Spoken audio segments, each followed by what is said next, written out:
da chocadeira. Acabei de alimentar os 2 filhotes, que estão aqui abraçadinhos aí, vai. Olha que violência! Ô, coitado, esse é o mais velho que essa violência toda, nasceu ontem. E o outro que está dormindo quietinho é o que nasceu agora, às 6h30. Aqui estão os dois.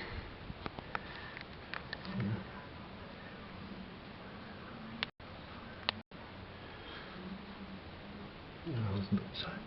Segurando. Os dois. Cadê um carinha? Nunca mais safado.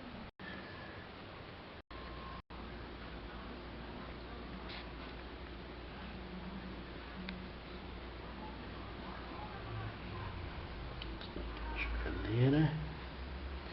Eles estão aqui. 30 graus. Paia de comida.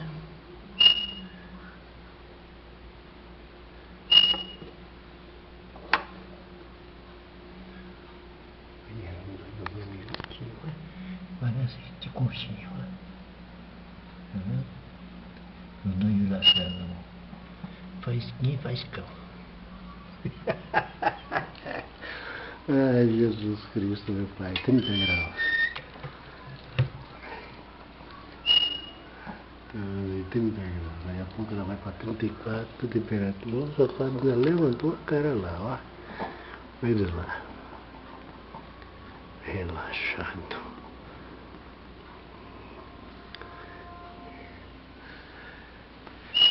Ai, Jesus Cristo.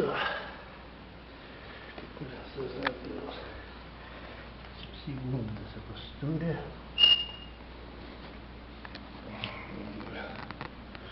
Coroa. Tá acertando 7 ovos de uma postura. Dos 7, 2 filhotes já nasceram. Tem 5 no ninho. Para concluir esta postura. Viu, Preto?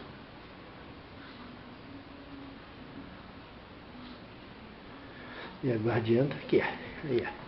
Guardiã da chocadeira. Não é, Lessie? Minha filha tá de olho nesse neguinho ali, ó. Eu tô de olho. Não sou preconceituoso, vovô, mas tô de olho nesse neguinho aí. Porque quando eles começam a correr dentro de casa, eles vão me perturbar, beliscar. E eu vou correr atrás deles, vão voar na sala. Eu sei disso. Não é, Lessie? Fica de olho na chocadeira, né, filha?